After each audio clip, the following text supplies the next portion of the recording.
আসসালামু আলাইকুম everyone, welcome to নীলিমাস কিচেনেট। আপনারা সবাই কেমন আছেন? ইনশাআল্লাহ সবাই ভালো আছেন। আজকে আমি রান্না করব দেশি মোরগ আলু দিয়ে ঝোল। প্রথমেই আমি প্যানের মধ্যে দিয়ে দিলাম 4 টেবিল চামচ পরিমাণ সয়াবিন তেল। এরপর আমি দিয়ে দিচ্ছি পেঁয়াজ কুচি পরিমাণ মতো। এখন আমি দিয়ে দিব কাঁচা গরম মশলা, একটি এলাচি, একটি দারচিনি, একটি লবঙ্গ, একটি তেজপাতা।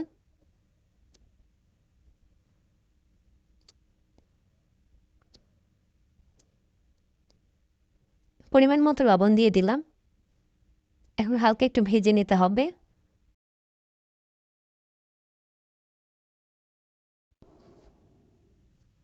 দিয়ে দিলাম 2টি কাঁচামরিচ,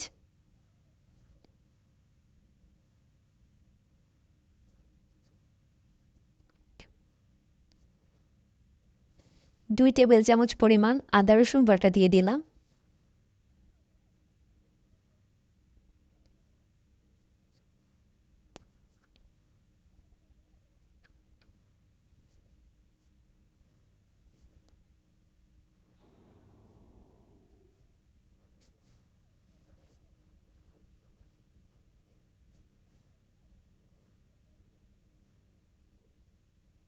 এখন আমি দিয়ে দিব সামান্য একটু পানি মশলা কষানোর জন্য।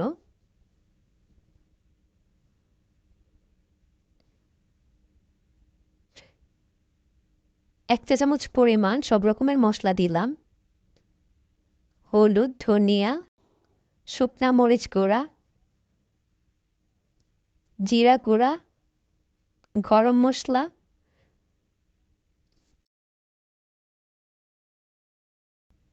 একসঙ্গে দিয়ে ভালোভাবে ভেজে নিতে হবে।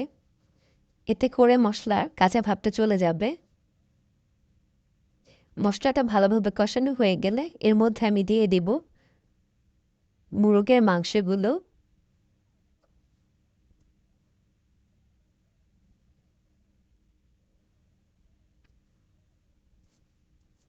মাংসটা দিয়ে ভালোভাবে একটু কষিয়ে নিতে হবে।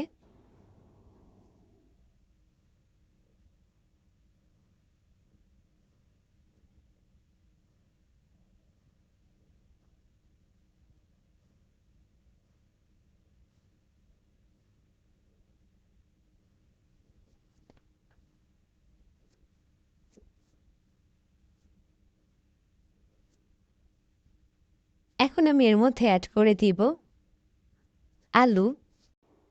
একসঙ্গে আলুটা কষালে মশলাটা ভালোভাবে ঢুকতে পারবে।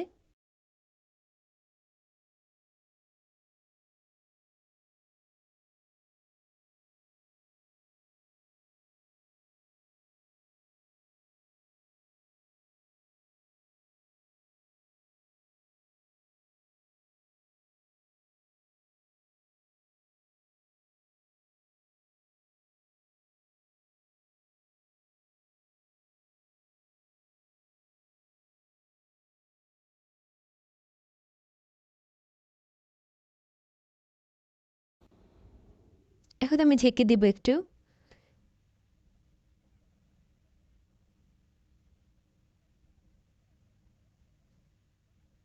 ঢাকনা তুলে দেখতে হবে। পানি দেওয়ার আগে একটু ঢেকে দিলে মাংস থেকে অটোমেটিক পানি চলে আসে।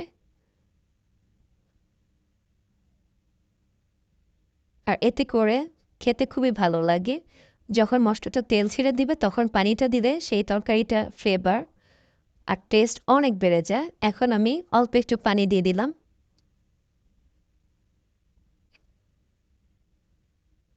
আমি আরেকটু কষাবো।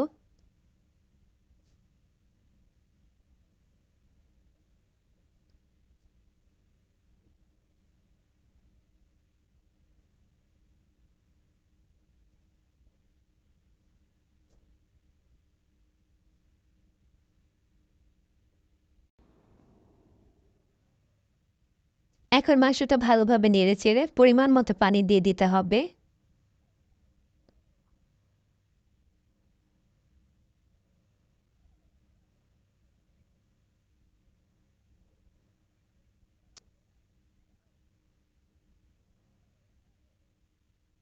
আমার মাংসটা কষানো শেষ হয়ে গিয়েছে।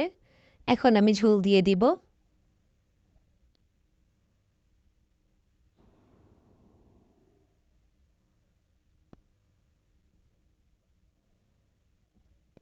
দেশি মোরগ মুরগিতে একটু পানির পরিমাণটা বেশি লাগে, কারণ এটা একটু হার্ড হয়।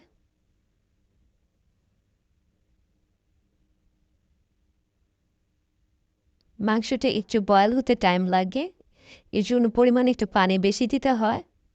পরে পানিটা টেনে নিবে, এতে করে মাংসটা প্রপার কুক হবে।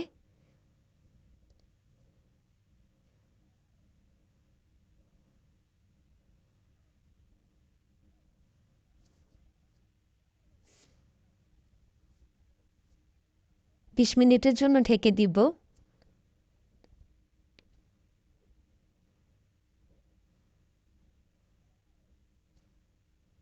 হয়ে গিয়েছে। আমি মাঝে ঢাকনা তুলে দেখেছিলাম, এরপর আরও ২০ মিনিট হয়েছে, তরকারিটি প্রায় হয়ে গিয়েছে। আপনারা এইভাবে ট্রাই করবেন ঝটপট, খুবই ভালো লাগবে। সবাই ভালো থাকুন, সুস্থ থাকুন, নীলিমাস কিচেনের সঙ্গে থাকুন। লাইক কমেন্ট শেয়ার দিয়ে পাশে থাকবেন। আল্লাহ হাফিজ।